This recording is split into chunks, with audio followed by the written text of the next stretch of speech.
Okay, going live. Okay, welcome this evening to the Operations and Policy and Planning Committee meeting. It is Monday, April the 12th on a beautiful evening. I hope everybody had a chance to go outside and enjoy the lovely weather today. It is our board's responsibility, and particularly mine as chair, to ensure that our board meetings are conducted in a safe and respectful manner. As a Board of Education for a school district, it's important that we all model the behavior that we expect of our students in the school.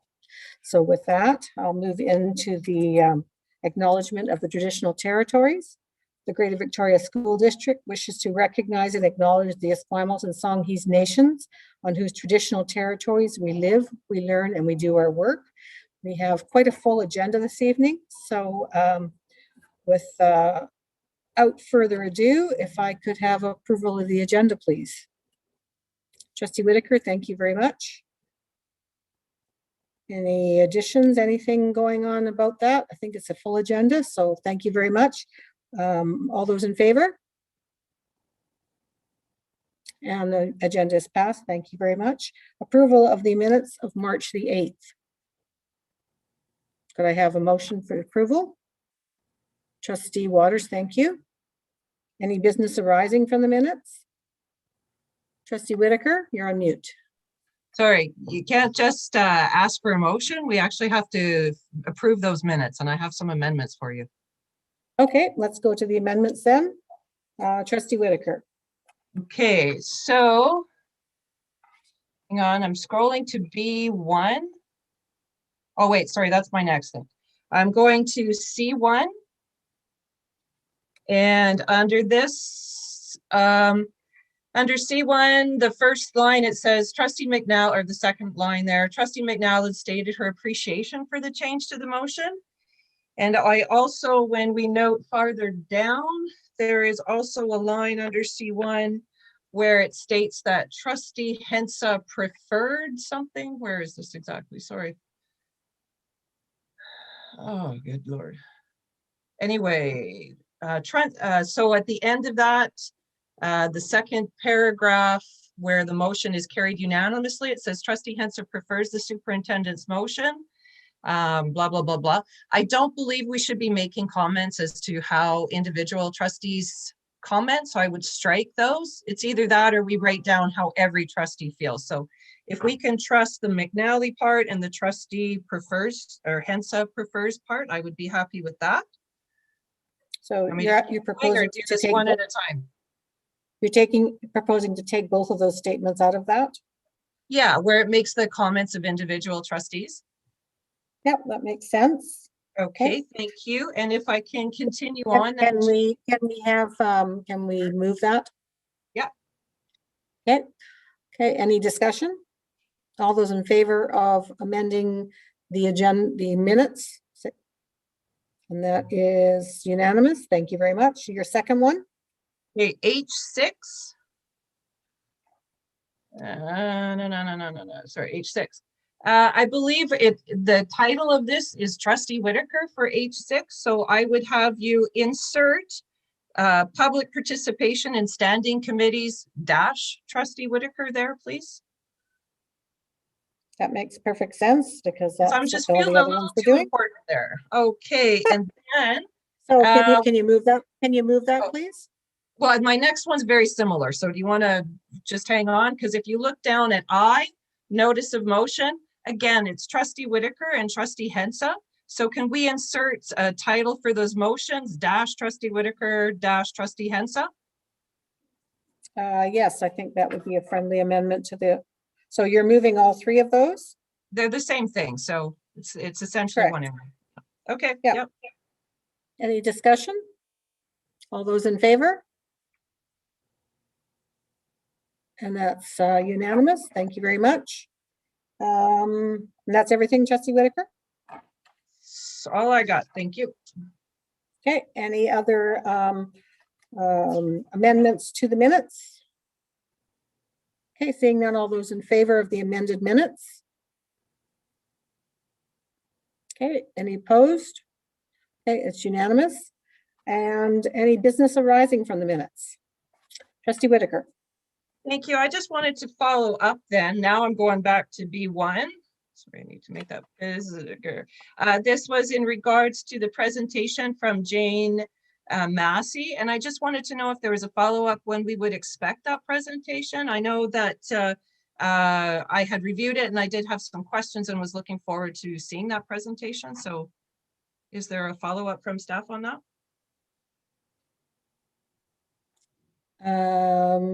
Secretary Treasurer, anything on that? I believe Jane Massey has been contacted in order to represent if she would like, but perhaps we can have the executive assistant confirm that. Tonight or the next meeting? Kelly, are you able to confirm if Jane Massey's been invited back to provide the childcare presentation? I can confirm that during the meeting and let you know, Kim. Thank you. So that follow-up is happening. Trustee Whitaker, anything else? No, any other business arising? Okay, thank you very much. We'll move on to presentations from the committee, sustainability and composting. We would like to welcome Sadie Fox and invite you to present to the committee for a maximum of 5 minutes, please. Welcome. Thank you all very much. So my name is Sadie, the Sustainable Fox. My pronouns are she, her, or they, them, and I'll get right to it. I want to say thank you for the opportunity to present this evening on the importance of composting and of integrating this practice into our daily lives. And thank you to Trustee Whitaker for bringing forward the motion to create a policy to support composting in School District 61. I'm going to explain a little bit about why composting is important and then ask a few questions about how it is present and affects students within the district. So composting is a vital step in the soil cycle. When organic materials are sent to landfill, they break down differently than when they're composted, whether that's in an industrial composting facility or in a backyard bin. At scale, this difference is objectively much worse for humankind, and here is why. Organic materials in a landfill quickly get buried among mountains of inorganic waste, depriving them of oxygen. Without oxygen, microbes are working in an anaerobic environment, which is very different from an aerobic compost pile that we see in a backyard, and is much more similar to the kind of decomposition that happens underneath a marsh, which is basically fermentation, or more precisely, it's putrefaction. The result of anaerobic decomposition is methane gas, which is a significantly more potent greenhouse gas than CO2. And what that means is that the gas particles can literally hold on to more heat, as much as 80 times more in methane's early life. The EPA estimates that methane emissions from landfills were approximately equivalent to the CO2 emissions from over 20 million passenger vehicles in 2018. Methane is also what makes a landfill smelly. So we end up with this constantly growing pile of mountains of stuff, some of which is trash and some is treasure, and it's intermixed with a smelly putrefied sludge. And the largest horror of this scenario is that each of them is contaminating the other. The sludge, it was food, and it could be again, except that it's mixed in with couches and diapers and plastic toothbrushes, which all leach toxic chemicals and microplastics into the organic matter. The stuff is valuable material which could be salvaged or recycled, except it's coated in harmful pathogens and veiled in a noxious gas. Sorting these toxic piles is a sad responsibility that we have already assigned to a future generation. So let's get back now to the soil cycle. To grow healthy food, which is filled with nutrients, we need healthy soil that is filled with nutrients. Soil which has already grown crops for a season or two will produce less and worse food over time until the soil is refilled with nutrients, which is what we call being fertilized. Nature does this naturally over time, but for almost a century, we humans have been cheating the soil cycle with synthetic fertilizers to produce more food much faster. And now soil degradation is catching up with us, but compost is here to help. As previously explained, organic materials sent to landfill end up trapped there and removed from the soil cycle. So how does this relate to schools in our community? Schools are space where we learn. And that's not only from our teachers. We're learning from the building, from the infrastructure, and from the rules. And so I would ask, what are the current waste management structures within our district teaching students? What is the ratio of garbage cans to other waste receptacles in schools? If that ratio is greater than 1, it is teaching students that the majority of waste belongs in the garbage. This is not true. Does our district currently provide consistent composting infrastructure to students? If not, this is teaching students that composting isn't important. This is also not true. Our youth are being taught several prejudices about waste, which include, I shouldn't have to sort my waste. Waste is gross and unsanitary, and what I do with my waste doesn't really matter. And so I ask, why are we teaching students so many things about our waste which are not true? In closing, I encourage the creation of policies and infrastructure which help to support sustainable lifestyles and environmental education that we want to see flourish in our community. And further, I encourage the interrogation of our status quo regarding our waste and a hard look at what the status quo is currently teaching our students. Thank you very much for your time and for your focus this evening. Again, my name is Sadie Fox of the Sustainable Fox. Thanks very much, Sadie. Thanks for your presentation. Lots of words of wisdom there and lots for us to think about. So glad to see Anne has a motion there which would complement your presentation. So we'll get to that later in the agenda, but thank you very much for joining us. Thank you for having me. We're moving on to the policy subcommittee report under E. And just as a refresher for trustees, some of these items were on the February meeting and didn't make it back onto the March meeting, which is why they're being brought forward this evening with some motions attached, so you can see the direction that we'd like to sort of move them in this evening.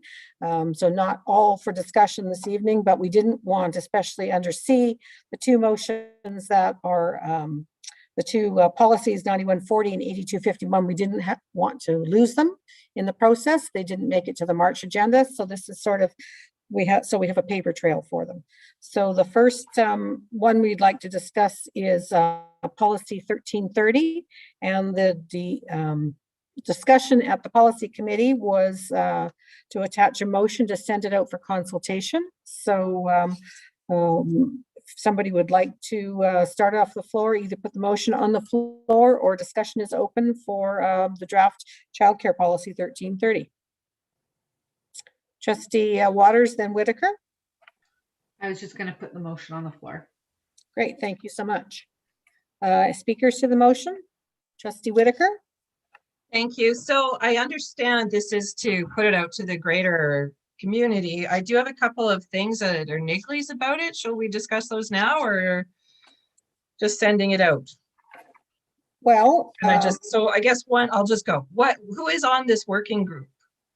Was my first question in green on the document. I just would like that clarification. Says green is added by the working group. Who's that? Yep. Secretary Treasurer, if you could speak to that.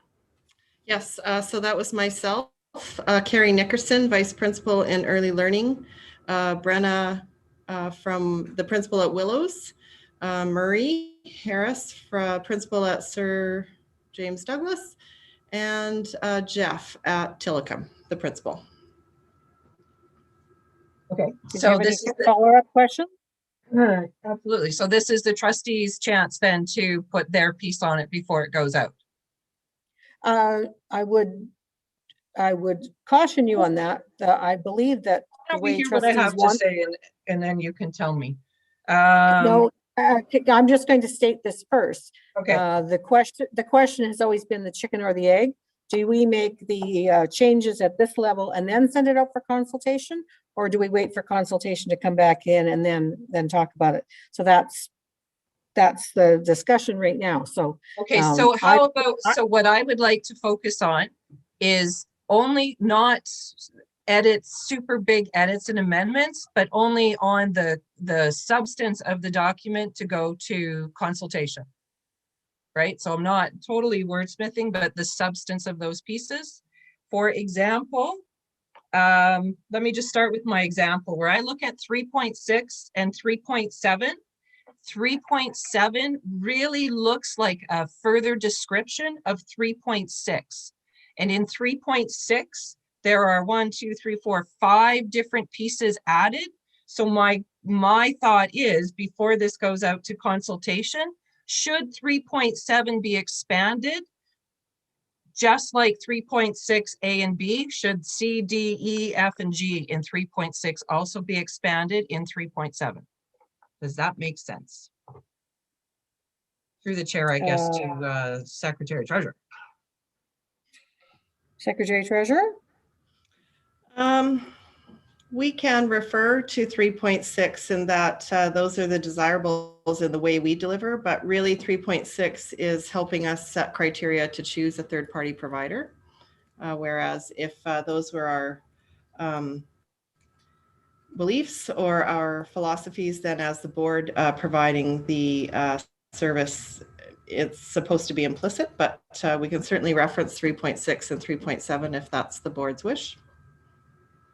So maybe I'm not being clear. If you look in 3.7, it originally says A, provide inclusive childcare, B, foster Indigenous reconciliation in childcare. And then 3.7 says the board will ensure that it is operating in a manner that, and then it speaks to the inclusive manner and the Indigenous reconciliation. So do we want to, where it says maintain a program or philosophy, expand what we're talking about there? Because I kind of go, what are we talking about? So that's just my point. If you want to look at that piece on your own, I don't care. I'm just want to bring that up, that I wonder if that is a thing. Okay, so 3.6 is if other people are running the daycare. 3.7 is if the board decides to operate a childcare program. So that they are different in that respect. But thank you. Is there any other comments you have about issues before it would go out to consultation? Yeah, just so if you go back up to 3.4, in accordance with the school law and set by the Secretary Treasurer from time to time. So I'm just wondering about that with the review through the board. And also in 3.8, the one thing that I thought was missing was the maintenance of facilities, and because I know in the past that had been an issue for us, that childcare, that some of our rentals weren't covering the actual costs on the building to use it. So just as long as something was in there about that, I thought that was important. Okay, anything And else? I have a big question mark on 3.10. Why? Why would we do that? Why did we add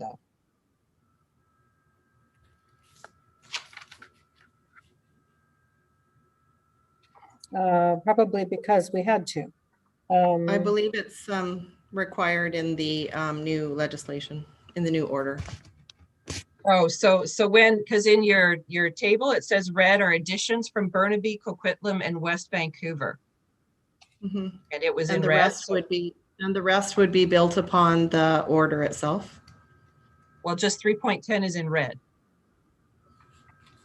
So that was the wording that was used in another school district, but it is a requirement of the legislation. Okay, I thought it was only in theirs and that you pulled it out and put it in. I see. No, okay. We wanted to let you know where we pulled language from. Oh, I see. I just thought it was not part of the order. Okay, any other comments? Nope. Trustee Rob Painter.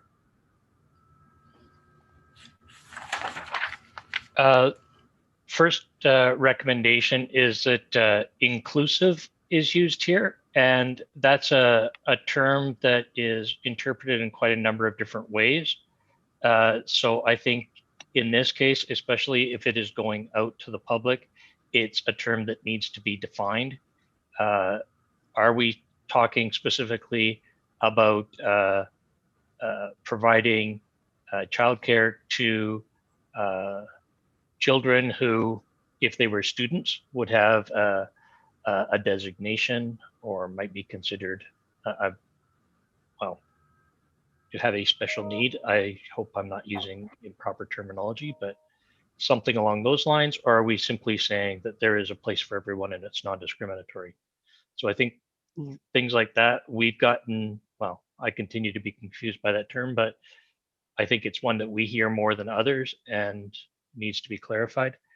The other challenge I have is there's reference in a couple spots about the child care handbook. And I have no idea what the scope of this child care handbook is, if it's going to be regulatory in nature, as in, the way this policy is implemented, or if it is simply, good housekeeping kind of direction.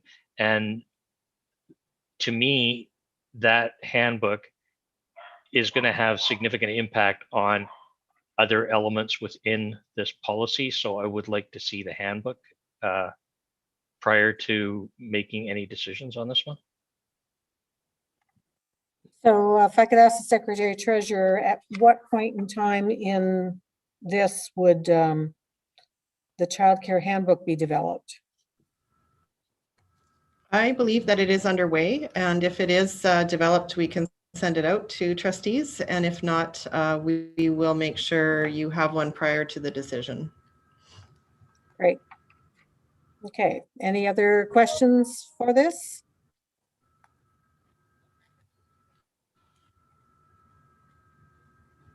No? Oh, sorry, I missed. I've got Trustee Duncan. Thank you, Chair. I just had a question around process.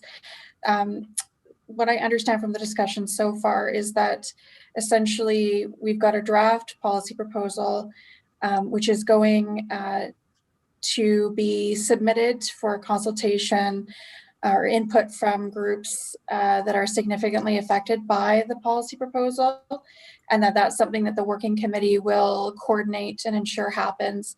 And then subject to any changes or amendments as a result of that consultation, a revised draft will come back before this committee for further comment and revision. Is that the process? Correct. Perfect. Yeah, it goes out to the stakeholders, then comes back to the ops committee before it goes to the board. That's great, thanks. And I just wanted to clarify the earlier question that Trustee Whitaker had about the paragraph 10, I believe it was. It's actually paragraph 2 for the benefit of trustees of the ministerial order that speaks specifically to the requirement to inform the minister if we were to change our use of board property from childcare facility to something else. That was it. Okay. Thanks. Great. Thank you. So the motion on the floor is to send this policy, draft childcare policy 1330 out for feedback. So any further discussion on that? Okay, we'll call the question. All those in favor of the motion? 1, 2, 3, 4. Trustee Whitaker, I don't have you in my screen. Are you in favor? Yes. Okay, unanimous. Thank you very much. So that one's going out for feedback. Wonderful. The second, next item of business is the policy 4116-13 whistleblower protection. So this is it was on the agenda before. It is here tonight to be discussed as presented. And would somebody like to put the motion on the floor? Trustee Waters, thank you very much. Discussion or feedback from trustees here on that one. Trustee Whitaker, then Painter. Thanks. So when I read this and where it says whistleblower protection, I guess I'm looking for more information about what the process would be following this. Or I guess here's the deal, is that when I read this, if I were to be blowing the whistle, I went, what? I'm not going to do that. There's nothing here that makes me feel safe. There's nothing, it feels more like a rule, not a support.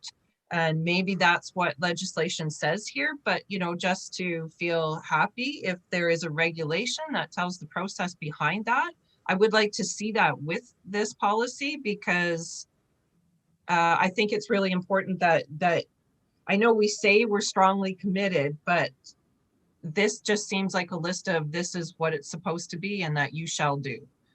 But it doesn't make me feel, if I were in a position and I felt that I knew some information that I needed to report, that I would feel safe to do it. So those are my comments on that. Okay, Trustee Painter?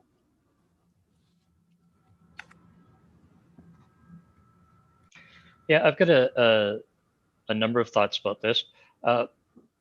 Now, when I did my external training on audit committees, it was my understanding that the internal auditor is usually identified as the recipient of the of any kind of whistleblower notifications, and that's because it takes it completely out of the chain of command. Nobody knows who is going to fall afoul of these issues, and the whistleblower needs to have the comfort of knowing that they are contacting a party outside of the chain of command. I recognize that there is the office of the ombudsperson in there as well, but I do believe that we need to think a little bit harder about what the reporting structure is. I do recognize that the issue of supervisor and the head of the organization is something that is built into the legislation, but I don't think that in itself is adequate. Similarly, in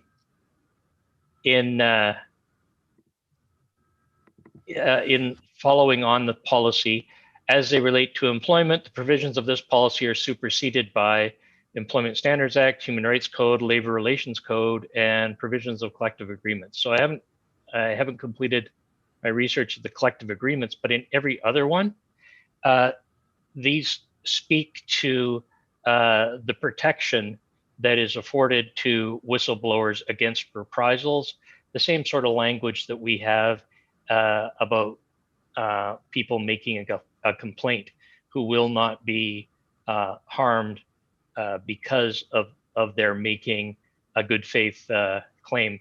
So to follow on what Trustee Whitaker has already mentioned, this thing needs to be built out more, and it needs to clearly state, not a matter of leaving people to do their own research, but to clearly state that, consistent with all of these other pieces of legislation, et cetera, if anyone who is submitting a good faith concern will not be subject to any kind of punishment. I think there needs to be some sort of content in there about protecting their identity. And I really think that we need to go further than what it is or what it states here. And I think just to follow up on that one as well, policy violations, to not say anything about protection, but to clearly state that anyone making a false complaint is violating the policy. I think that really sends the wrong message. So it's my recommendation that we need to redraft this as a document that is more supportive and is enabling, as opposed to the current tone, which I do feel is restrictive and more focused on the negative. Thank you. So Trustee Painter, if I could just follow up on one point that you made, the violation to make a false complaint, it said anyone who knowingly makes a false complaint, which is different than just making a false complaint. If you know it to be wrong and then you do it, that's where the protection possibly is not afforded to you, but that was an important word left out of that comment right there. Maybe Why- I can turn to this. Maybe I can Sorry, turn to could the I just respond to that? No, and I apologize. That was not my intention. I think I was just kind of reading quickly there. No, I certainly recognize that, and I don't think it's an unreasonable statement.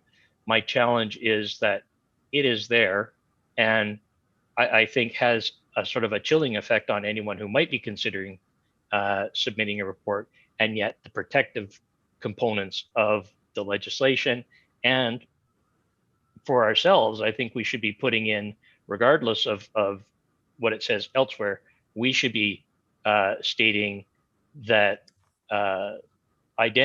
person's identity, their career, they will not be subject to harassment, et cetera, et cetera. All that should be in there simply because we as an organization want to create an environment where people feel safe to report wrongdoing. So I'll stop there. Okay, thank you. Can I refer to the Secretary Treasurer and maybe enlighten us with the Public Interest Disclosure Act? I believe that this policy was mandated to school boards to put on their books, and it looks like we might be a little late in doing that. Was there specific wording attached to that, or were we to create our own?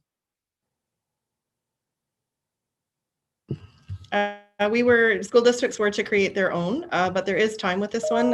School districts are to have this policy in place by December 2021. And so we're actually a little bit ahead of the game here. This has been vetted by legal as per previous request.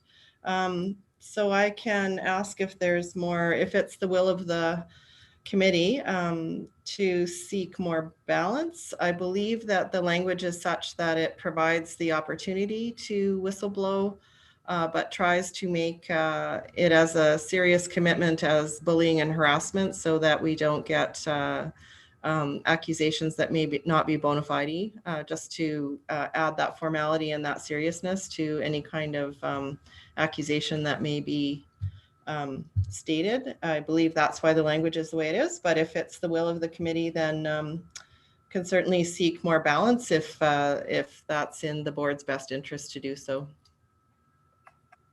Any further input? Crystal. Hi, can BCPAT comment on this? Hold on, let me just find you here. Yes, go ahead. Oh, great, thank you. I would really love it if the board could think a little broader on this policy and include the words "and students."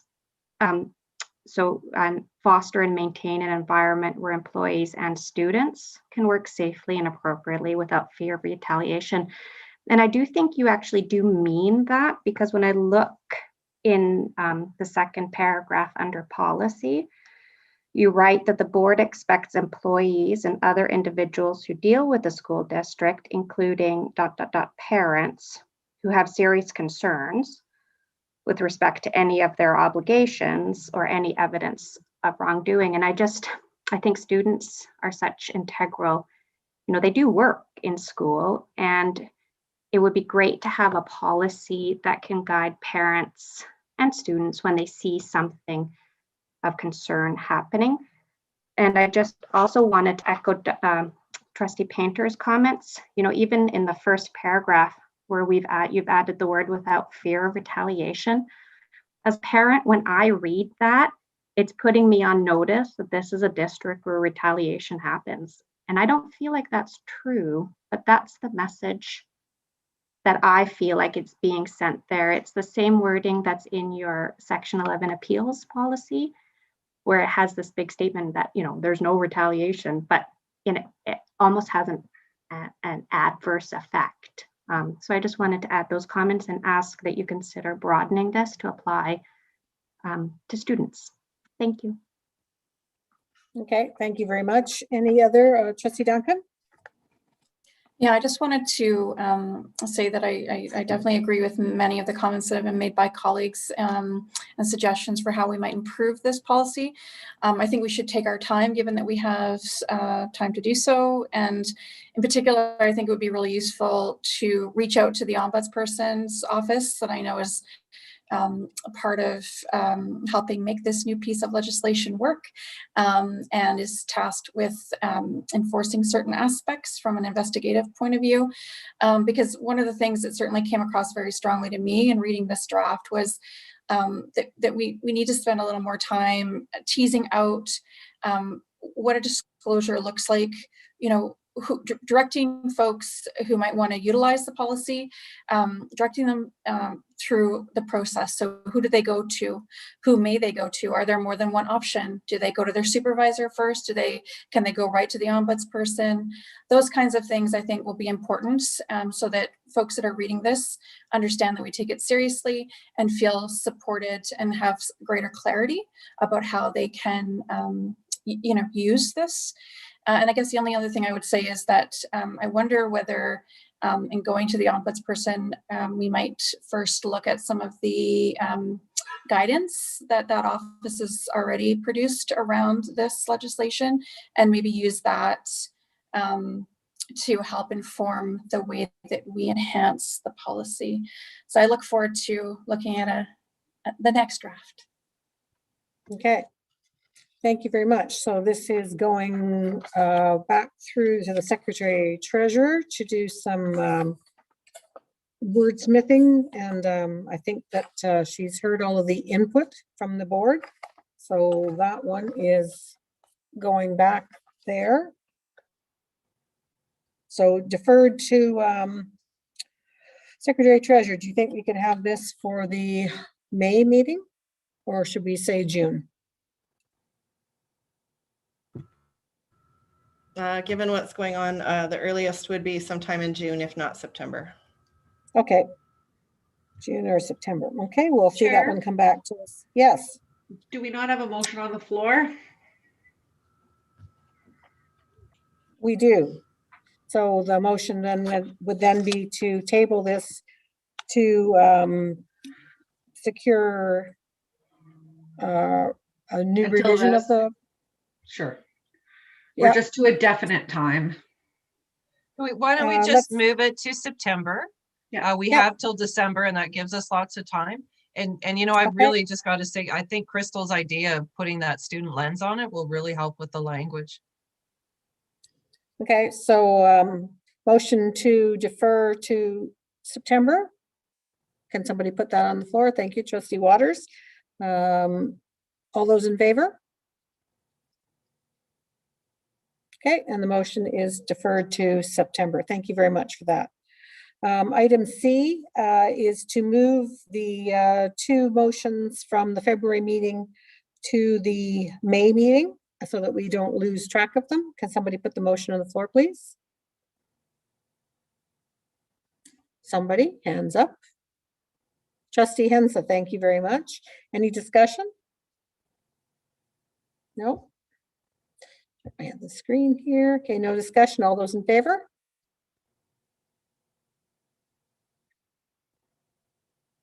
Trustee Whitaker, are you in favor? I'm actually, no, I'm not in favor because I would like us to do other work before we actually get to this. I think come May that maybe we're still not ready to have this conversation. Well, you can defer it again in May if you'd like, but let's move it Well, I to May will, now. if I will make that push then, but thus I won't support it now because I think Okay. that's my rationale. I think it needs more time. Okay, all those in favor of moving these to May? Okay, thank you very much. Opposed? Trustee Whitaker, thank you very much. Okay, we're moving those to May. Monthly financial report from February, Secretary Treasurer. Thank you. So for your information tonight is the February monthly financial report. Our 10-month budgets should have about 40% left in them, and our 12-month budgets should have about 33% left in them. In terms of revenue, we're on track, expecting 35% left to be collected is within the 12-month parameter, and the wages and benefits are sitting at 41% and 44%. As well, we're seeing good spending patterns in services and supplies with 43% left in them, or 54%, I'm sorry, leaving the budget with 43% overall for the remainder of the year.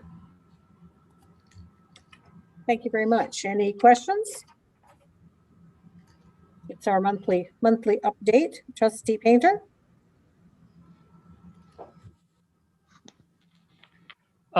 Just seeking clarification. I was struck by the bullseye on community use of fields and theater. Well, minus one, plus one, I guess in this case. And I was just wondering,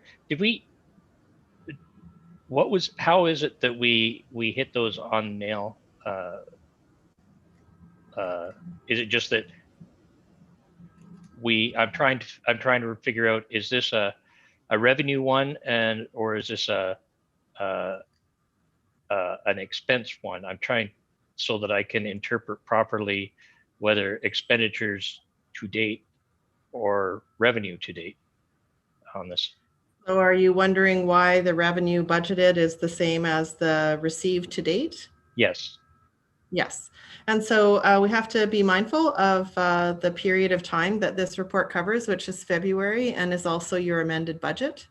And so this should align fairly well to any of the projections that the finance team was making. And so with COVID, there are very few fields and theater rentals. And so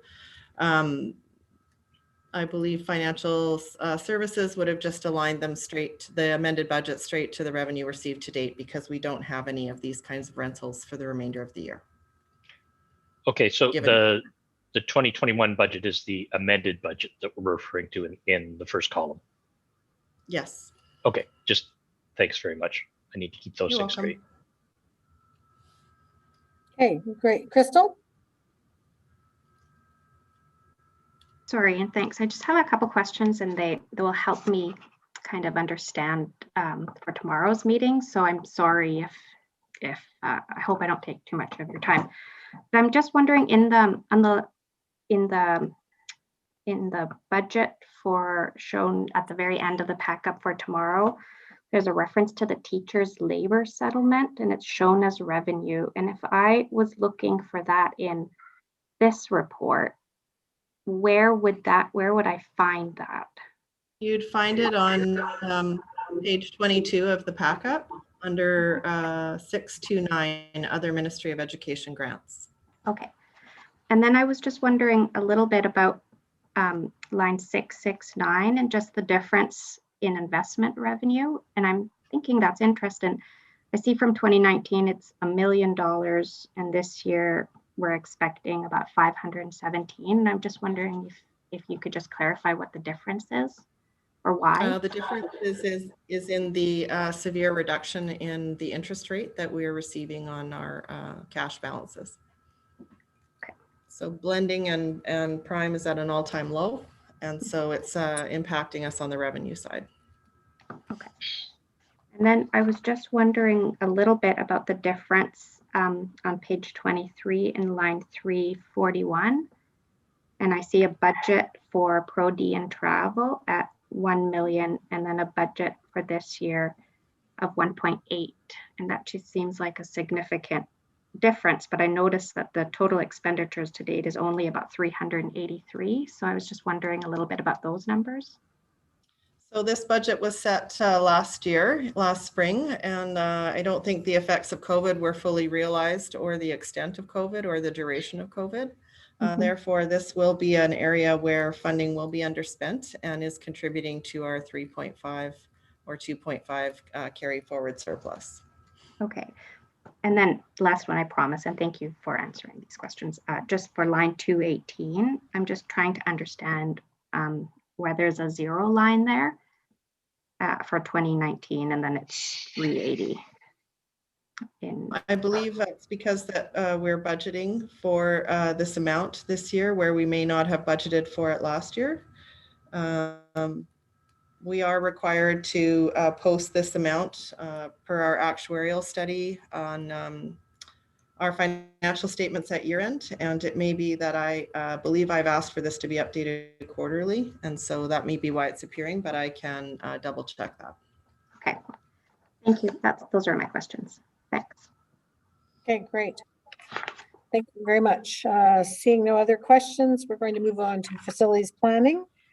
And Mr. Morris, is this yours for this evening? Chuck is actually on some well-deserved vacation, so I can try to answer any questions that may be on the report this evening, if anybody has any. Okay, thank you. The report is here before you. Building maintenance, minor capital, major capital, operations, transportation, climate, energy. Any questions for the Secretary Treasurer? Trustee Painter?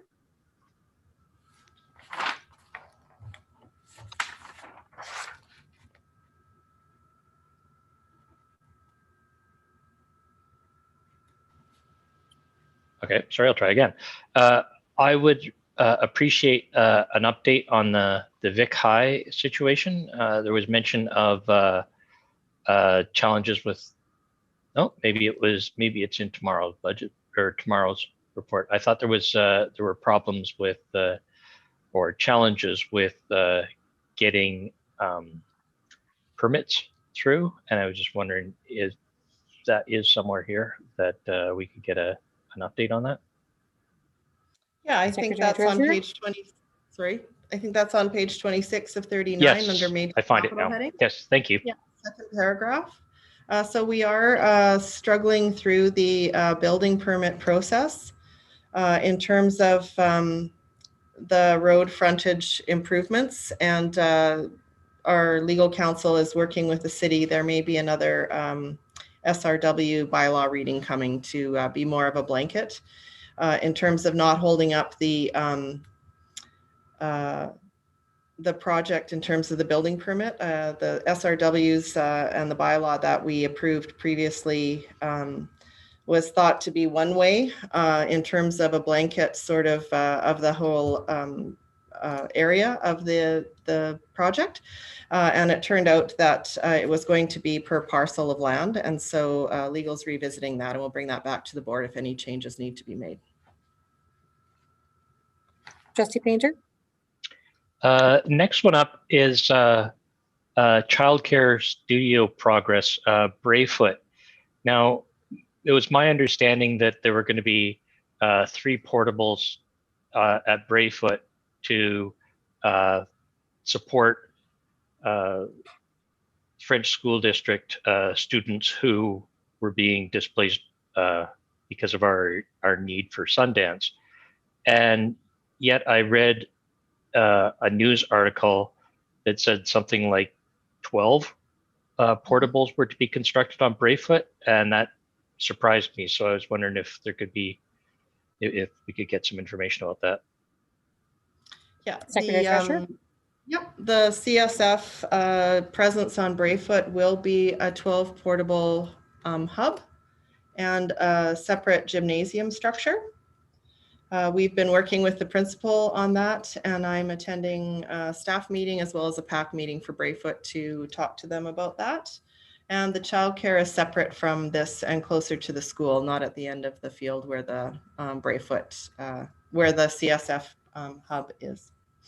Are we going to be getting a presentation on the use of that space by CSF? Because I honestly don't recall having had that conversation in the past. Are you requesting a presentation from them? CSF has been going to go to that space for, we've known about that for quite a while. Yes, for what I understood were 3 portables, but this is 12 portables in a gymnasium structure, which seems to be a significantly larger space. I'm not quite sure what the timeline is. And then it brings up the whole issue of leasing property, et cetera, because that's going to be a considerable amount of space that's no longer available to the school. So it just seems like it's a little more complicated than what I'd understood to be the case before. Secretary The Treasurer? lease will be coming to, oops, sorry. The lease will be coming to the board in camera as a property item. And it does have some indication of drawings and things like that. Great, thank you. Trustee Painter, follow up? No, I'll, well, actually, no, I will. Just the mention of federal COVID funding, And I noticed as well under operations was discussion about custodial teams. Are we anticipating like a downturn in hours, et cetera, as the federal funding comes to an end at the end of fiscal, or will there still be funding available to continue on with custodial work in September? Additional custodial work. Secretary Through me? Treasurer? Yep. Yes. So we know that provincial and federal COVID funding was one time, and that funding is not available to us after this fiscal. And so custodial hours are to return to pre-COVID levels. Okay. Okay, Crystal?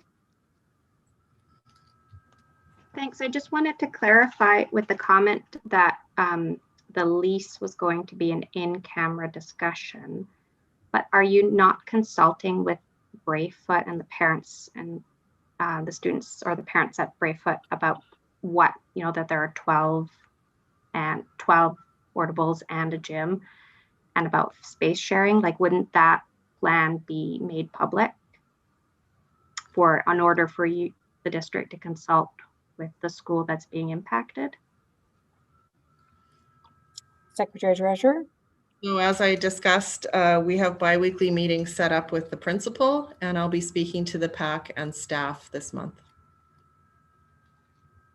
So just for clarification, the lease agreement would be an in-camera item if we're talking about the footprint and any dollars that are exchanging and that type of thing. That would be the in-camera discussion. Yes. Any further questions for Secretary Treasurer for the facilities report?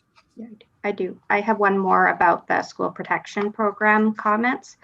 And I just noticed it says we continue to work alongside SPP and our safety partners to identify liability issues in the district.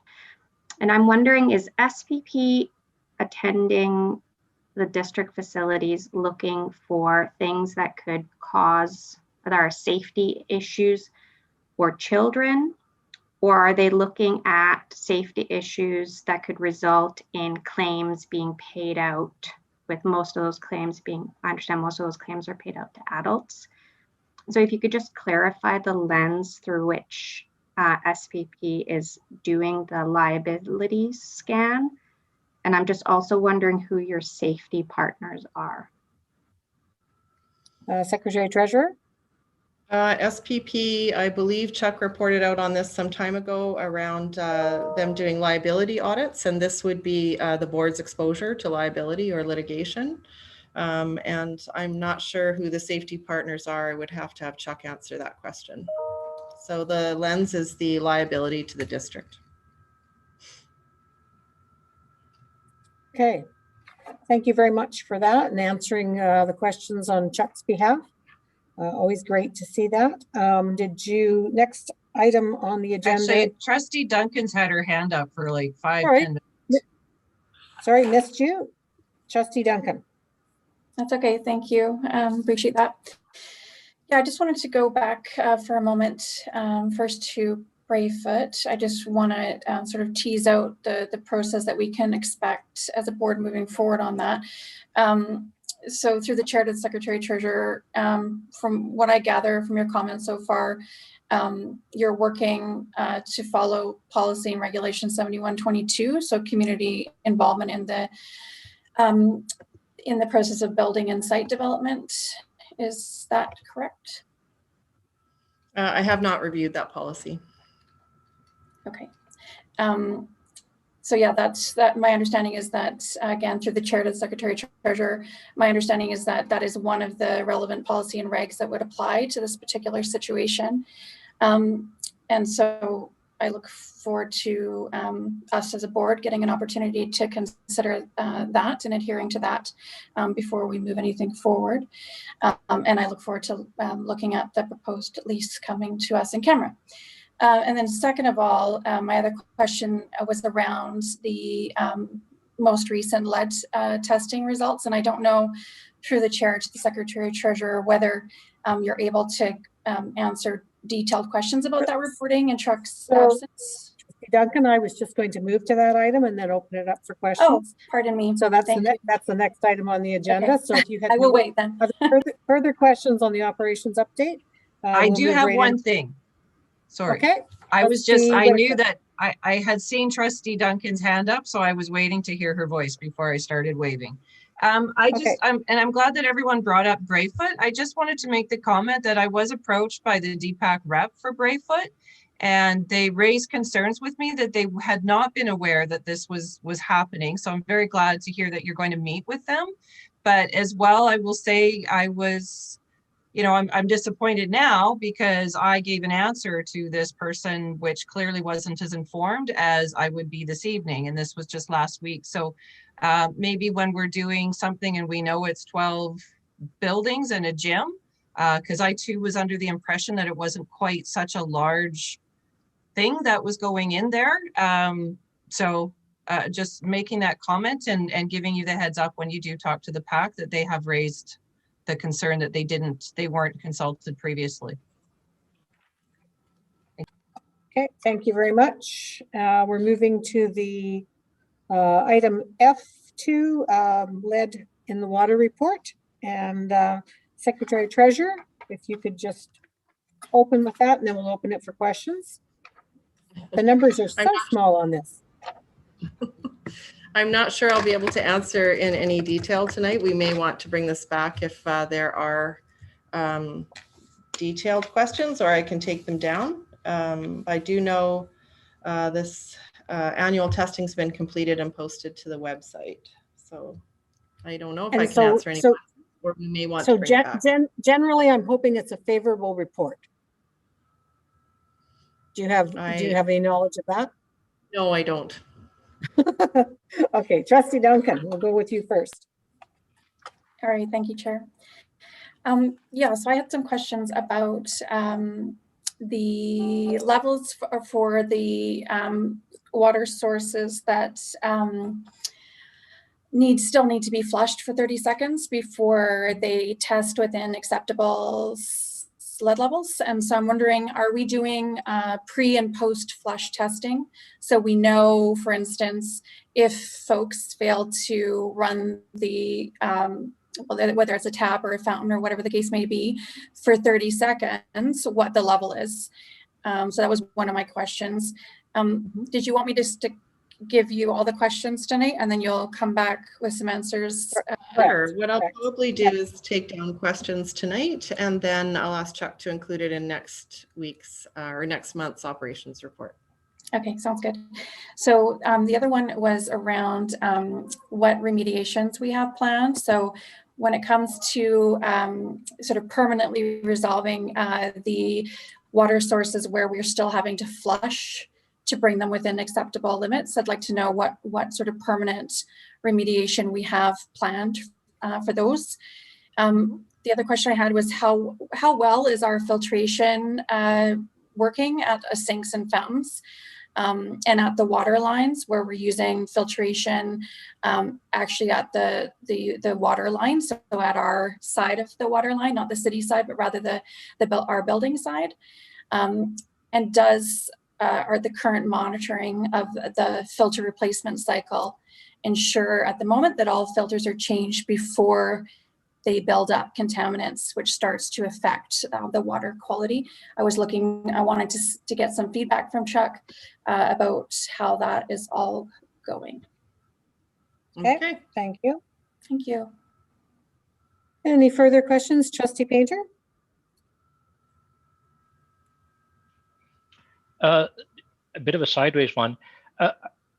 I'm curious what the vintage of Eagle View is. I actually thought it was a relatively new school, at least as far as our inventory is concerned, and would have thought it was completed after we got away from lead soldering in lines. So it actually surprised me to see it on this list. It was opened in year 2000 to 2002.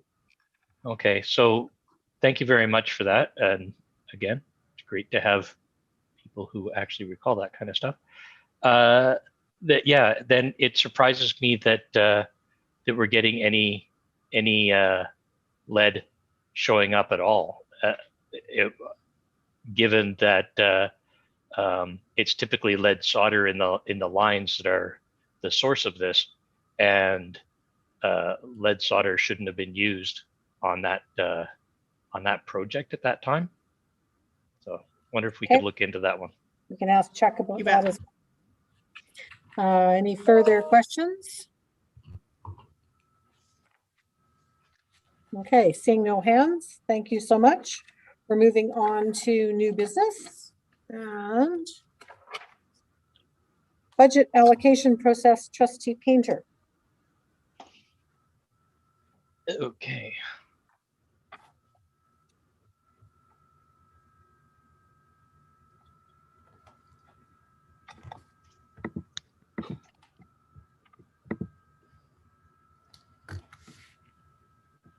Yeah, when in doubt, mute yourself. I won't go into great detail as the information is here before you, but with respect to the strategic plan and providing academic opportunities for all of our students, one of the things that really comes up for me just in the research I've been doing recently is about how vulnerable students, and in this case, those in need of or potentially in need of special education assessments, those with existing designations, and also students living in poverty, really are at a significant disadvantage. And the big points are that in the benefits of having a spouse who's doing their special ed, inclusive ed masters is you get to do a lot of reading on research. They're now looking at, for example, specific learning disability, inexpensive and quick, like 5 minutes per student screening done in kindergarten that gives accurate projections of students' reading capabilities at the end of grade 2. So it's no longer a question of whether or not a child is going to spontaneously develop the skills to read, etc., or write, or whatever their challenges may be. These can actually be identified quite quickly and easily, pretty much at the outset of a child's academic career, if you will. And as we've seen, whether it's autism spectrum or any number of other challenges, learning differences, etc., the quicker that we are able to respond to a child's learning difficulties or behavioral challenges, the more that typically the easier it is to remedy those challenges. And often, not only is there a reduced cost, but there's a reduced impact for the student. And I think also much greater scope for those students to continue along a positive path. I really think that it's critical that we get our kids started early on. One of the things, as far as early intervention is concerned, some of the studies were actually seeing significant differences, long-lasting differences over a number of years for as little as 8 weeks difference in the start time for intervention. So it's not a question of whether or not we can take a chance for a year and see what happens. That amount of time can have significant impacts on not only children's learning outcomes, but their mental health, their self-image,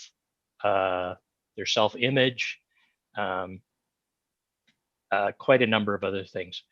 And then I know that a lot of work has been done on the third bullet, actively participate in delivering wraparound programming and support for students. But this is one that I think we really need to work collaboratively with other ministries, whether it's Ministry of Children and Families, Ministry of Health. I really think that there's more opportunities for us to work collaboratively with partners in that response. I did get to see a little bit of this in the child and youth mental health initiatives that started a couple of years ago. And I think that there are more opportunities for us to benefit from the synergy of a number of ministries working on the same goals. So I'll leave it at that. Thank you very much.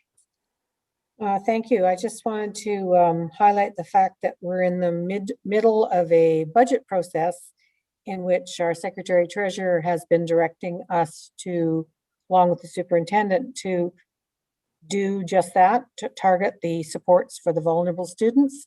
Part of the budget deliberations and the motion that we passed a month or two ago was to put money into early literacy programs.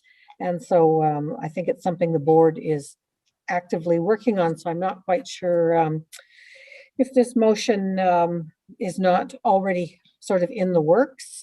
Maybe I can ask the superintendent or the secretary treasurer to speak to what we're doing on this regards already, so we don't circumvent a process we're in the middle of by adding another motion. So superintendent or secretary treasurer or whomever would like to speak to this. I can certainly speak to the broad picture. This has been a focus of our learning team, and especially our early learning members of our team, to be actually providing very tight and close service on all aspects of your motion, Trustee Painter.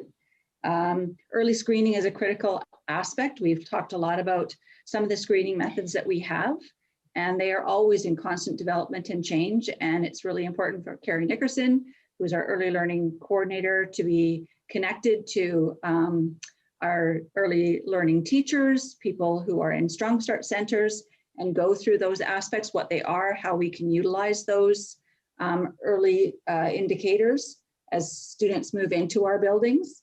And then looking at the wraparound service, early screening tools, all those aspects are critical elements of what we want to be doing, and always enhancing and expanding them. Huge component as our learners start school. And our team is constantly looking at different tools, structures, Pro-D for our staff so that they know. And certainly the partnerships are a critical element to always expand and bring them in tighter. So I do believe many aspects of your motion are going on. And I think as we move through our strategic plan, you will be able to hear as trustees the data on how it's doing, what we're doing, and probably some tighter responses for you so that you can hear of actual scenarios and tools we're using and how we are moving about focusing in on some of these early learning pieces.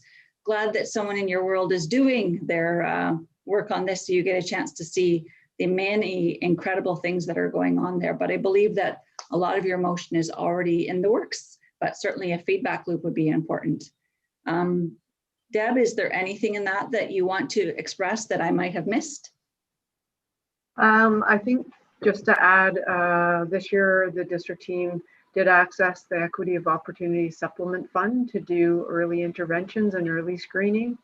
The learning support team looked at the connecting assessment with programming and planning, and that there's a website that has been built with the supports of the SLPs, the OTs, the PTs, and our educational psychologists, and looking at that front loading of support. So I can send out the website. It is on ours. There's a link on our website if you look at the learning support team, but it takes you to that connecting or that CAP website, and really just operationalizing our proactive and early interventions. So I think we can discuss those further, but that does include a lot of work early on in the ECE as well as the kindergarten classes.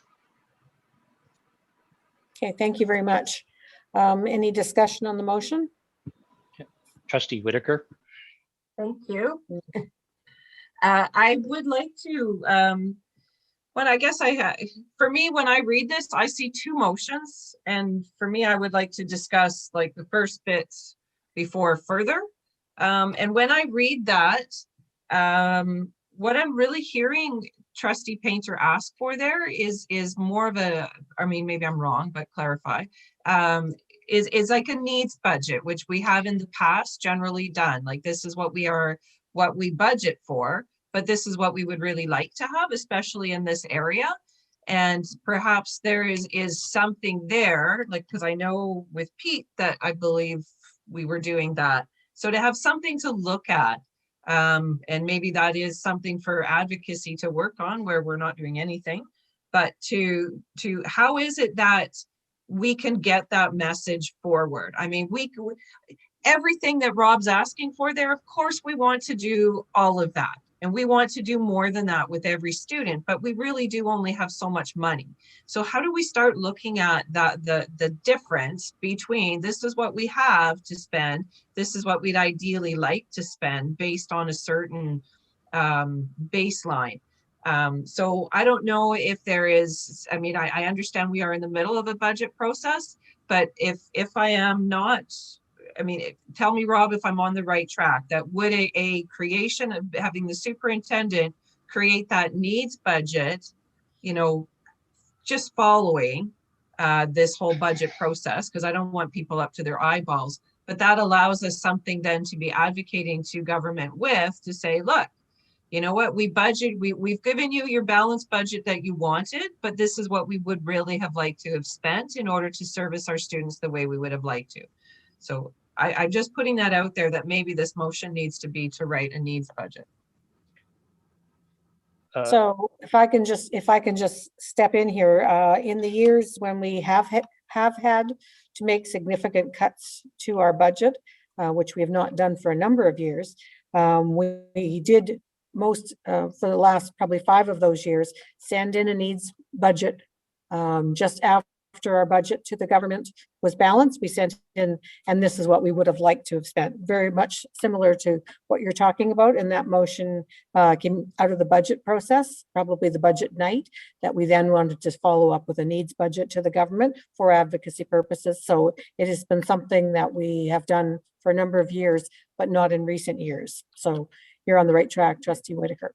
Yeah, so I wonder if Trustee Painter would consider perhaps withdrawing this, but at our next, within the budget, that we work out something that is focused, bringing forward a motion on the needs budget, where then you can incorporate that these are the ideas within a needs budget that we would do, right? I don't know, maybe the Secretary Treasurer and the Superintendent, is it possible to create a needs budget and with these sorts of things highlighted within it?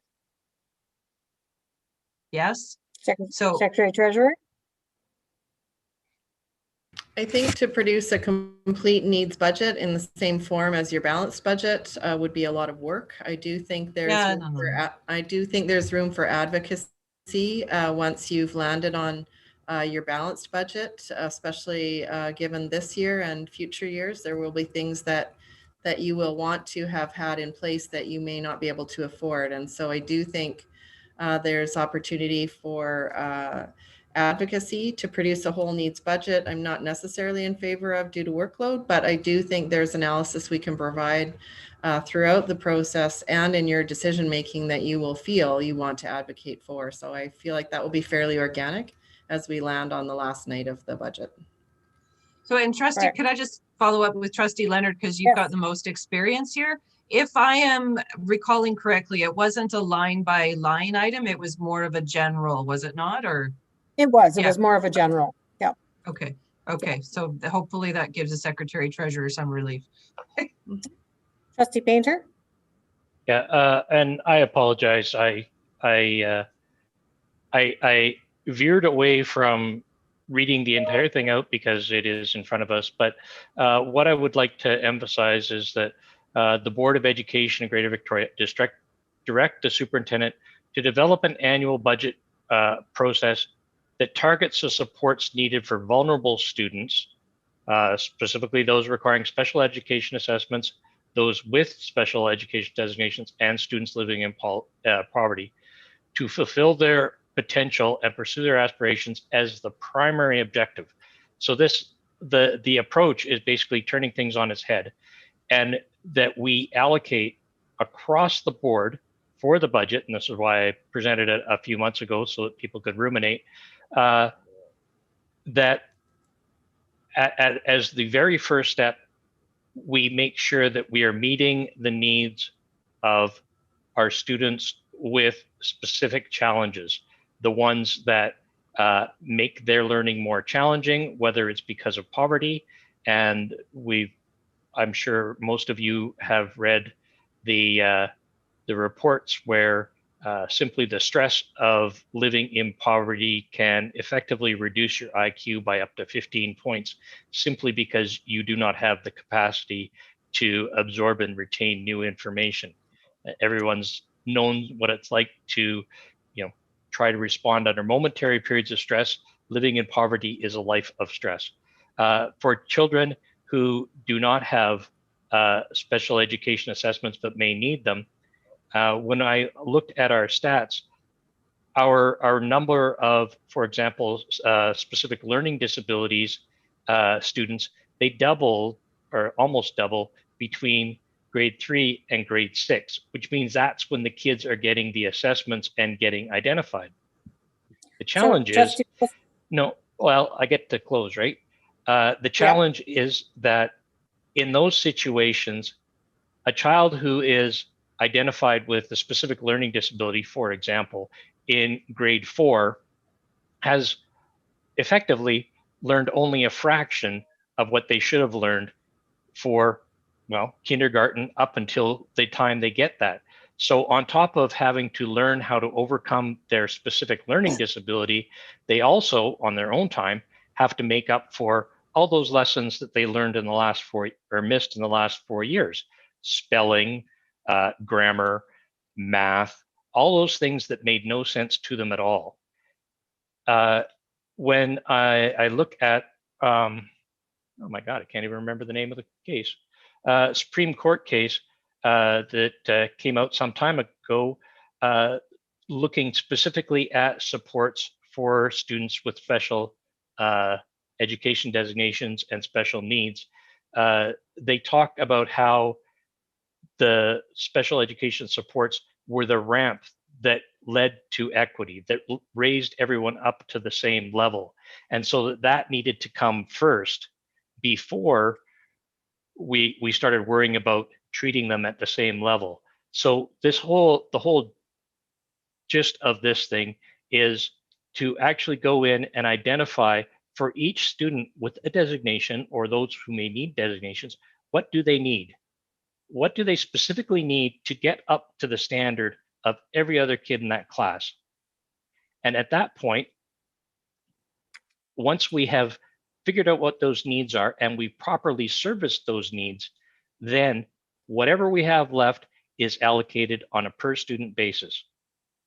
So in some respects, if we work with early screening and early intervention, it probably will be a relatively small investment for a shorter period of time with ongoing follow-ups to make sure the kids stay on track.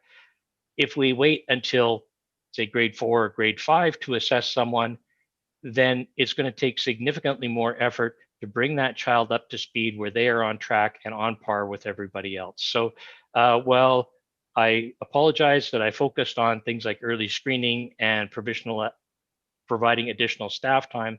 The focus of this is really to make sure that we live what we talk about with equity, that we're actually making sure that everyone is on a level playing field from the get-go, and that we put our resources, our funding in place to make that a reality. And at that point, then we treat everyone as an equal. So I'll stop at that point. Okay, Crystal had her hand up, and then we're going to move on.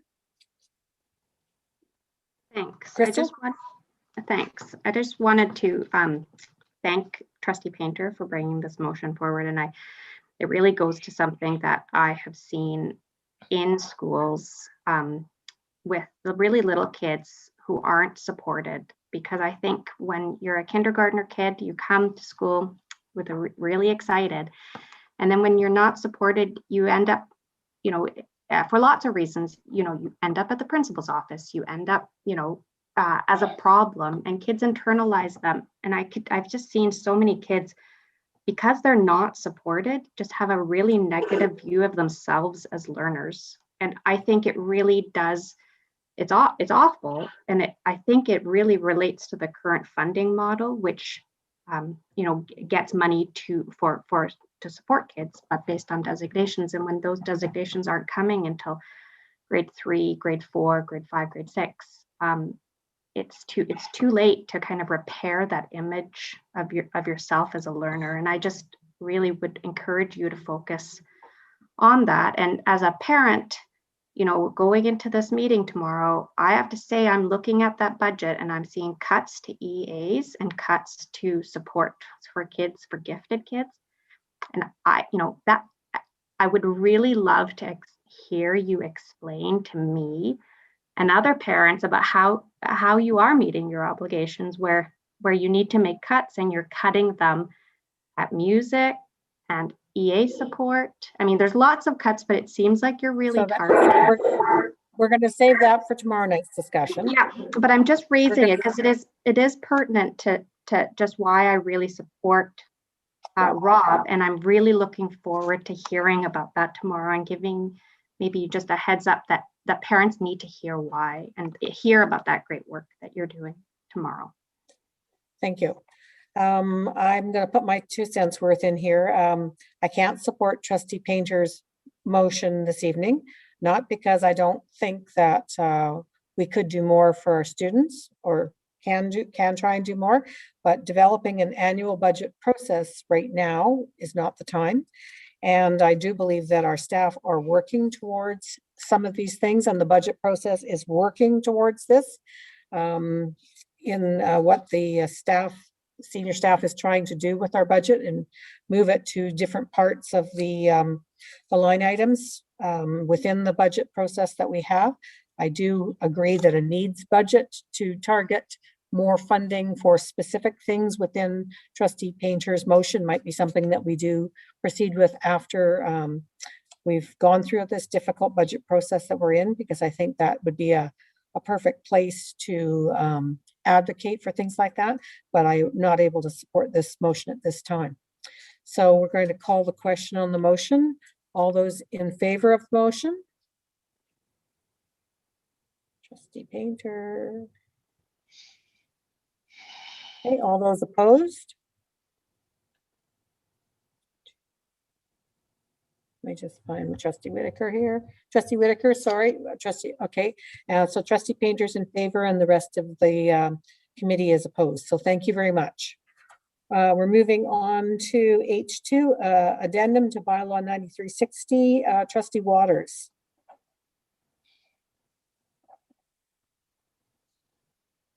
This is a notice of motion for May ops. Notice of motion. That's what it should be. So Okay. can we just on the agenda move that under I? Sorry, I didn't catch that. Thank you. Because I'm hoping that there's a rationale so we can make sure that the direction is clear when that does come forward at the next meeting. Perfect. That would be the idea. Thank you. Thanks so much. Okay, Trustee Whitaker, Working Committee and Consultation on Compost and Waste. Thank you. So, yeah, in celebration of April being Earth Month. Oh, what happened to my page here? Sorry, give me 1 second. I lost my page. Anyway, in honor of Earth Month, I've been thinking a lot about how, there's lots of call for us to come forward with more information on a climate action plan, and that's not really happening. And as we heard, we keep hearing from our students how important it is to feel and to be heard and to feel every day like they are acting in this direction. That I have brought this motion forward. We do acknowledge the climate emergency. I've talked to several students, I've talked to different schools, I've talked to different teachers, and we can all agree we are not doing the same thing in every school. There are different challenges in different schools. There's different uptake in different schools. So I think it's important that we come up with a working committee that takes a look at this and that we actually act on our express commitment to address climate action. I think as we heard in the presentation, I would agree and say there are so many opportunities here for education and further for modeling the behavior that we are going to need to expect from our youth and even from ourselves going forward. And it's just a small area that we can take a look at that, and we can determine how can we do a better job. When we first rolled out compost, I don't think that we had the same innovation that we do now, where we have problems with bugs. There are things for that. I think that we've learned that having a different compost container in every room all day is not an efficient use of our time, and it creates bugs and all those other things. So I am hoping that you will all support this as a working group to come together and figure out what would be our best practices. How can we support it going forward?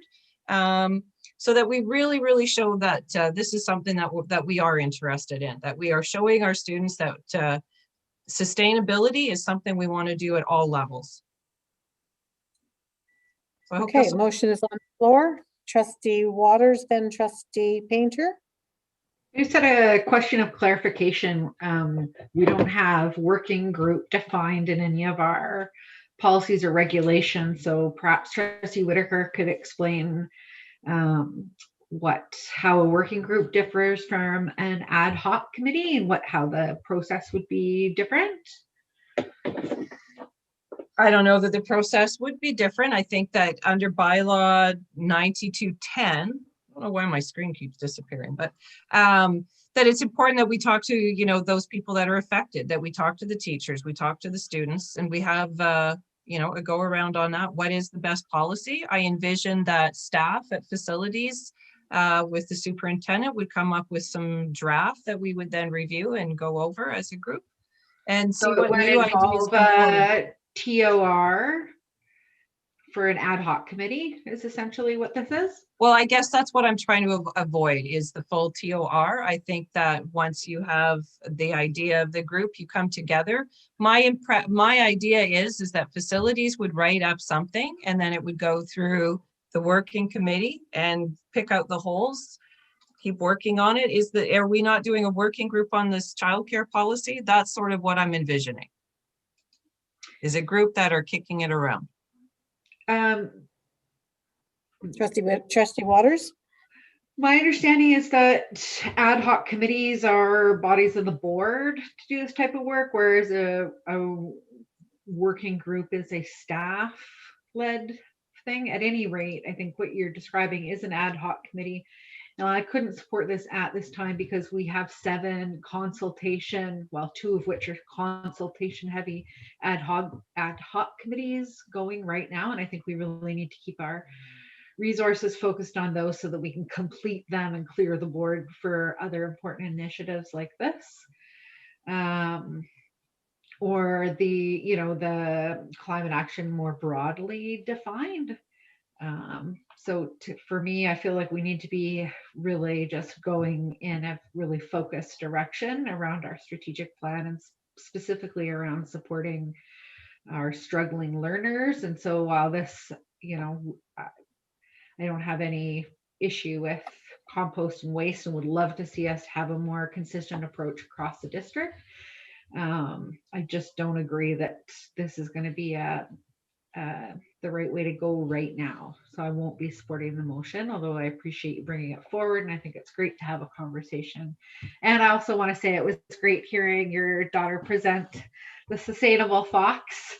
She is just a real firecracker. And I looked at her website in anticipation and what amazing work. And I learned a lot about composting from that presentation. And I know my kids come home, our school is a pack at home school. And so they are learning to be responsible for their lunch waste as it goes to the school and comes home. And we have a system for them to put their compost in the box when they get home. And, I know that is a struggle for some families. And so it's definitely an area where if we were to do something more consistent, it would require the kind of conversation and consultation that you're describing, Trustee Whitaker. I'm just concerned that we have a lot of consultation ongoing right now. So thank you again for bringing it forward. Trustee Bainter? I guess I have a different perspective than Trustee Waters with respect to consultation. I really think that we're looking at a different segment of our staff, and also we have no shortage of engaged people in our schools who would be able to, I think, bring this, put some time into what I think really should be an ad hoc committee. I recognize that perhaps Trustee Whitaker was going for a less formal thing, less formal approach to this, but in my mind, if we are going to move forward with a compost and waste policy and actually make it real in our schools, then we're going to have to recognize that it's going to require an allocation of ongoing resourcing, whether that is an assigned task to a custodian or assigned directly to school principals who will then take it upon themselves to figure out how to make it work. I think we really are looking at doing something beyond relying on that one motivated staff person who is going to lead the process until such time as they move to another school and things go dead. I do know that in the past, our custodial staff have had challenges managing compost and such, so I think it would be really critical to get them actively involved in this, looking at what opportunities there were. As was mentioned, it's going to vary from one school to the next, depending on what other facilities or what other activities they have. For example, those with gardens, maybe composting can fit right in. Those without school gardens, maybe they're struggling actually just finding a place to effectively compost it. And then what do you do with all this when you're done?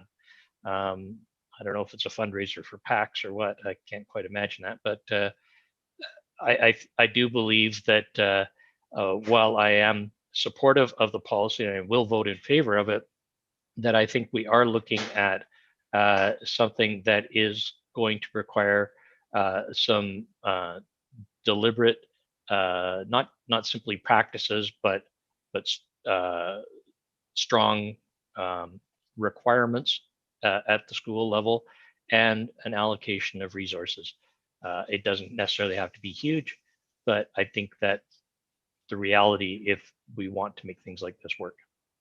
And finally, I think anything that moves us in a sustainable direction is the right thing to do.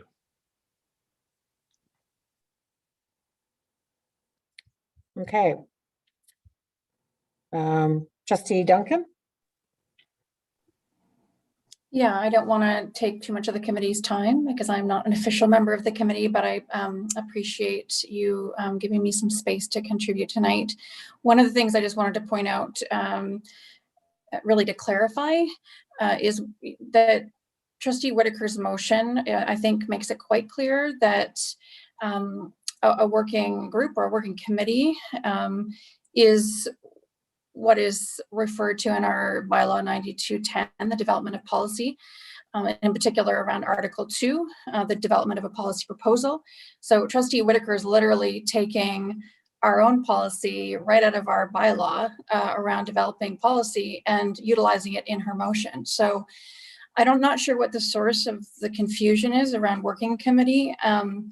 I would hope that we're currently developing policies of the board in line with our bylaw, and so that we're clear on what a working committee is. It's not an ad hoc committee, it's not a subcommittee, it's not a standing committee, it's a working committee. And I'm fully aware that we on a regular basis utilize that kind of more informal committee to bring together parties with different perspectives in order to feed into the development of a policy proposal. So I think that this, along with other work that we do as a board from here on, really needs to focus on what our bylaw says and following that process.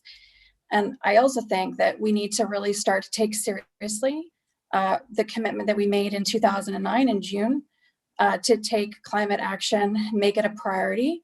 I think this is a great opportunity to do that.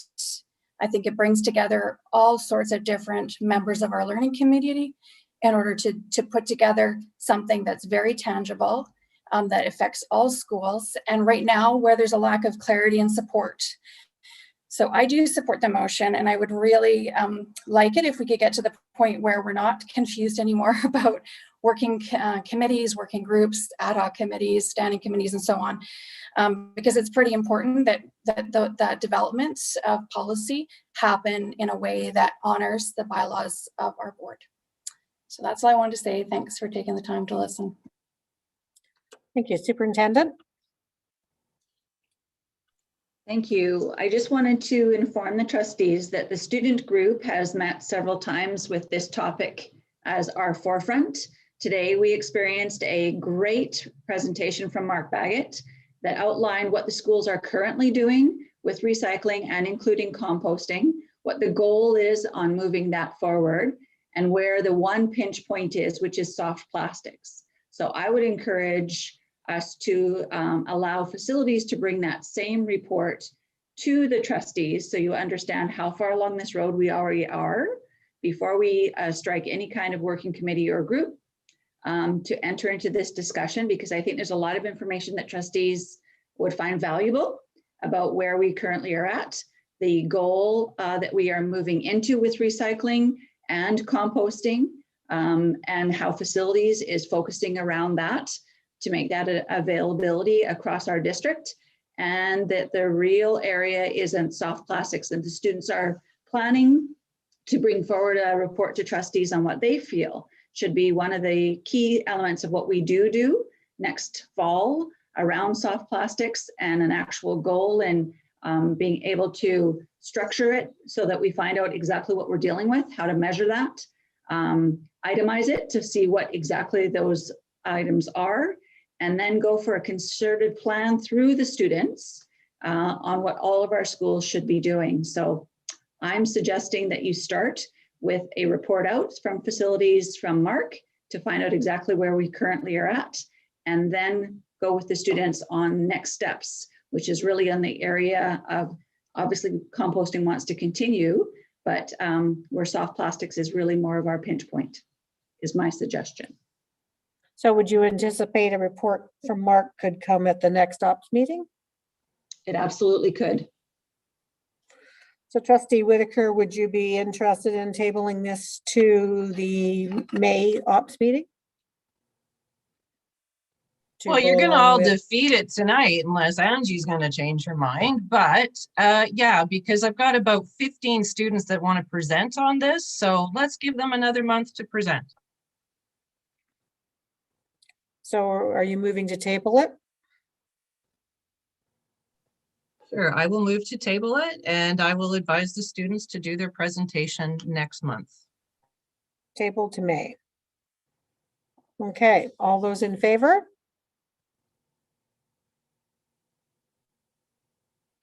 And that is unanimous. Okay, Trustee Painter, masks.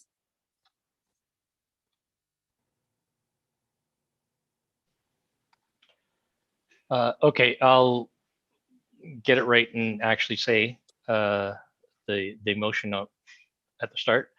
That the Board of Education of Greater Victoria School District 61, in recognition of increasing numbers of COVID-19, I should have said, exposures in the local community and district school, direct the superintendent to purchase sufficient supplies of N95 or equivalent standard masks and eye protection to supply all district staff in regular close contact with students or other staff. My rationale is that at the start of this pandemic, one of the things that governments at the federal and provincial level recognized is that they had slacked off and we did not have the necessary standards for personal protection equipment, including N95 masks. Fast forward to today, hey, more than a year later, and we've actually had a lot more success here at home than we have, for example, in creating vaccines. There's a number of companies in BC, in the Lower Mainland, that are creating large quantities of N95 standard masks already. And one of the things that had occurred to me is, oh, but these are all needed for, our frontline healthcare workers, et cetera. And while I do think that healthcare workers in the front lines have priority, these are now available for commercial sale, which says to me that they are producing more than is necessary for those identified demands from government. The big point I would like to make is that N95, as everyone pretty much understands, reduces the potential for transmission through the mask by 95%. The ones I recently purchased are actually 98%, which I'll take that 3% and run with it. A cloth mask, depending on its design, certainly a one-layer mask, is about 30% effective. A surgical mask, if worn correctly and tightly pinched around the nose so that there's no gaps on either side, may be as high as 60% effective. The reality is, certainly at our elementary school levels, but I think more broadly across the entire our entire school population, is that we have teachers in regular contact with large numbers of students. Also, there's a lot of interaction between staff personnel, and it strikes me that we really do need to provide our staff with the best possible safety equipment that we can. An N95 mask, I believe, is a wise investment in terms of reducing both the short-term and long-term consequences to our staff who may otherwise be afflicted with COVID-19. I am really sincerely concerned about the long-term impacts of COVID, and certainly the consequences to not only teachers but TTOCs. With respect to the eye protection, when I was in the military and trained as a nuclear, biological, chemical warfare specialist, we were taught that eyes are the number 2 vector or the number 2 transmission means into the human body. Earlier in the pandemic, the feeling was, oh well, it has to get into the lungs to create the illnesses that we were seeing. But viruses, effectively, all they need to do is get inside. They hijack cells. They use the cells' replicative abilities to multiply, and then they move on. So here, just as with biological and chemical warfare, eyes are a significant potential for infection. I've actually seen some early reports that suggest that people with glasses have a lower incidence of COVID-19 than people without, simply because it creates a barrier. With this in mind, what I had in my background material was that I was recommending a purchase on the scale of 2 masks per staff person who meets this close contact characteristic per week. 2, so that if and when they become saturated with water vapor from talking, that they're able to switch them out and dry them out. I recognize that not every person, regardless of what I might jump up and down about, is interested in wearing eye protection. And this was something that staff could identify whether or not they want it so that they can we can purchase it if they need it.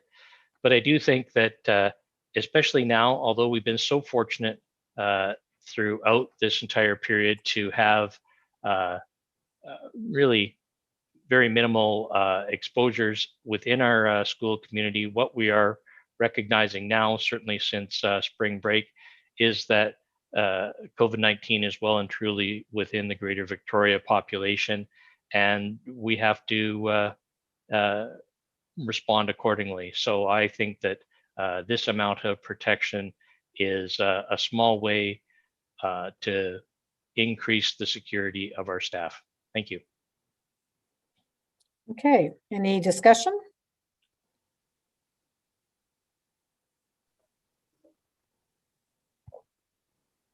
Trustee Whitaker? Thank you. I've already made this comment to Trustee Painter, but I will make it again. And unfortunately, I can't support the motion simply based on the amount of waste caused by these masks. Okay, thank you. Any further discussion? Crystal?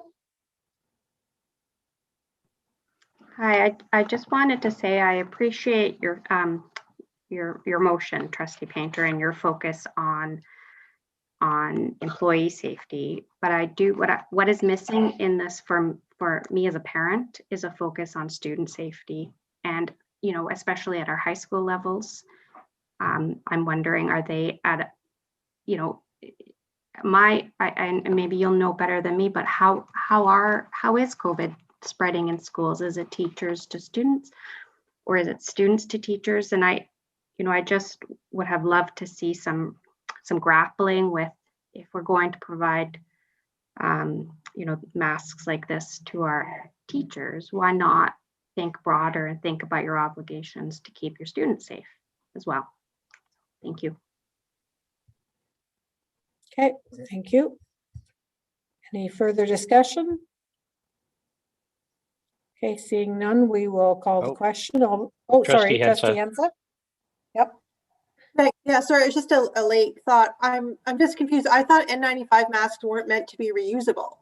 So if we've got 2 per week, then I don't see how that's really helping. Like, we'd need 2 per day, and like that's not even feasible. So I just don't see this as being a very I just don't see it as being useful to supply 2 non-reusable masks per week, and we certainly couldn't afford to do it 2 per day per staff. Never mind Crystal's point about our students.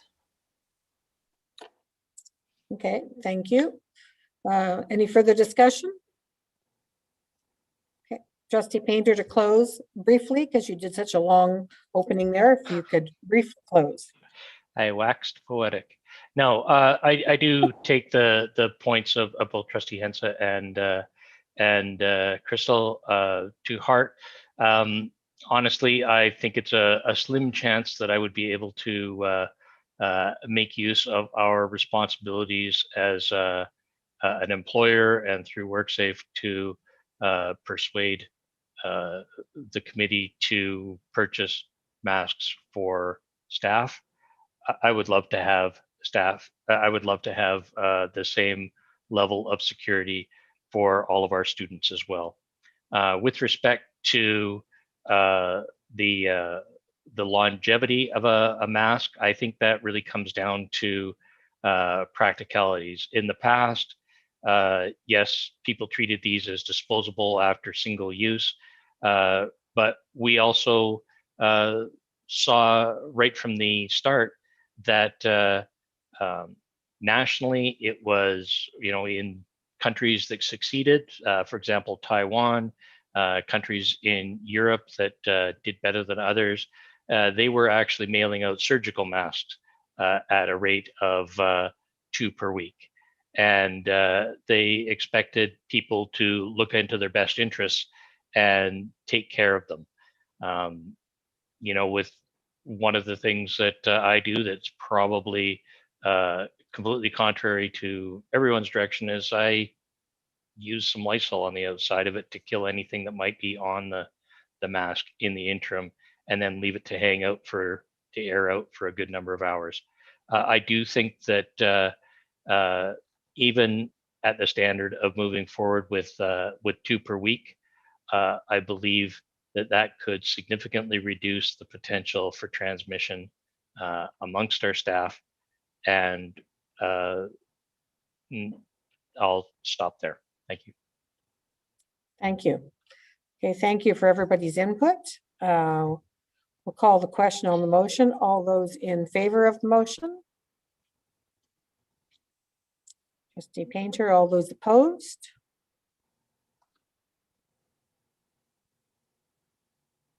And the motion fails. Right, thank you very much for that. We are now at Trustee Hensa, George J. Naming Committee, terms of reference. Thanks. I don't have a rationale because I didn't think I needed one. The terms of reference are there for your review, and I would appreciate any thoughts, comments, or feedback. Okay, do you want to put the motion on the floor first? I would love to. Okay, motion's on the floor. Okay, feedback for the terms of reference, anybody? Trustee Whitaker and then Trustee Painter. Thank you. First one, thanks Angie for doing this. Now I thought we had a template that for terms of reference and staff were normally doing that initial piece of work. Because what I don't see on there is membership and those sorts of things that I think the staff would normally put into that template. So whatever. But anyway, I'm just concerned about the process of how this happened. And I think that you've had to do work that normally is not done that way, but that's okay. And then I look here under timeline that you're planning to report to us next month. And then with a final report in 21, are you still happy with that timeline? Yeah, and sorry.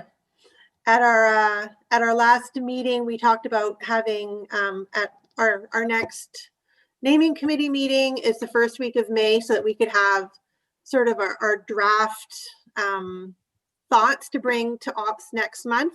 And then I think we're even hoping to bring that timeline forward and bring something forward in June, but we've said fall just in case we weren't quite ready.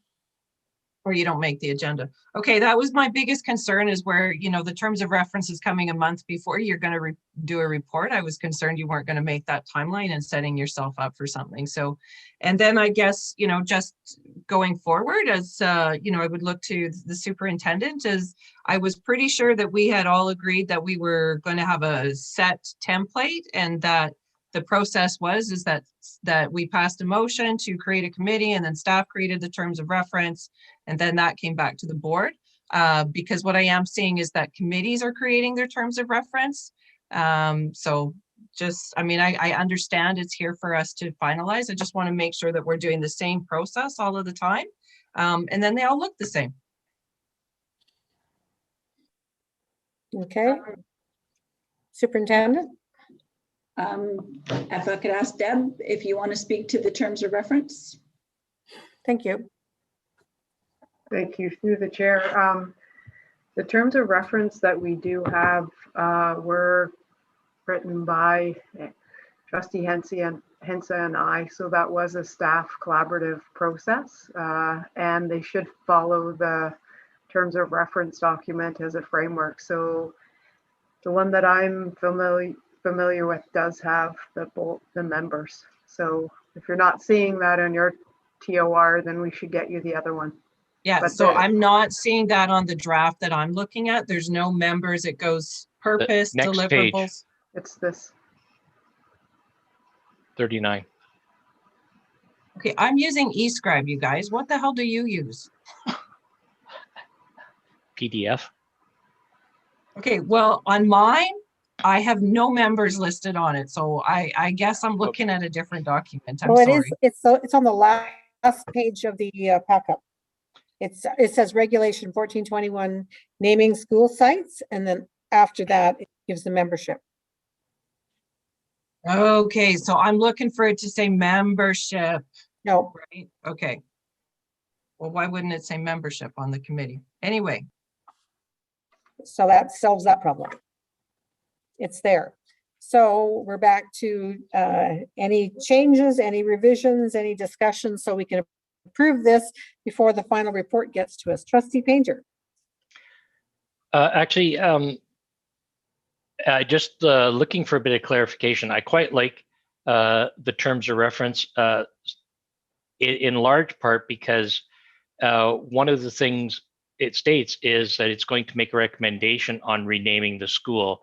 And this was one of the challenges I saw in the language around the motion that was made way back when about moving forward on this, that basically decided that the name would be changed. And I thought I was concerned about that because the motion before that enabled this whole process said essentially that the committee should get down around the table, discuss the issues in a more substantive form, and come out with a recommendation, yay or nay, as well as if in favor of renaming the school, what a possible name change is. So one of the clarification points I would like is whether or not this is consistent with the motion that was passed that enabled this committee to move forward. The other question I did have, from the sounds of it, this committee has already met, perhaps. I'm not just sure. And so, you know, we're working with approving a terms of reference for a committee that's already had a couple of discussions. And so consequently, May 2021 is not an arduous timeline, but I'd just like some clarification on that. Thank you. So your clarification was whether it was to name or retain the current name? Rename or retain the current name? That was your first point? That was my first one. So in the first, under purpose, it says to rename or retain. And then under phase 1, on the last bullet, it says the renaming of the school. So that's a little bit of a contradictory. Well, it there. goes beyond that to the motion that enabled the creation of this committee. And I can't even remember when that was at this point. Oh, but I see Trustee Hensa looks like she's got an idea. Trustee Hensa? Yeah, the motion that was passed September 23, 2019 was to, pursuant to policy and regulation, blah, blah, blah, establish a process and then a committee to explore changing the name of George D. Elementary School. So that's what we've been doing. This is not a predetermined outcome. Our work right now is whether or not to, and then if the answer is yay, then phase 2, what would it look like? Okay. And yes, we have had a few meetings, and that's my bad on not bringing this TOR forward. As my first chair of a committee, I just wasn't on the ball. Okay, perfect, no problem. Better late than not at all. Okay, any other discussion? Okay, we'll call the question. All those in favor of the motion on the floor? And that's unanimous. Okay, thank you very much. That is passed. Notice of motion I. Trustee Waters is bringing that forward at the May meeting with her rationale. So thank you very much for that. And no general announcements. Thank you very much. Motion to adjourn. Thank you very much. We'll see you tomorrow night. Good night. But we didn't vote. I'm in favor. Thanks, Chair. Oh, we didn't vote. There we go. All those in favor. No, I want to stay longer. I figured you wouldn't object to that. Good night.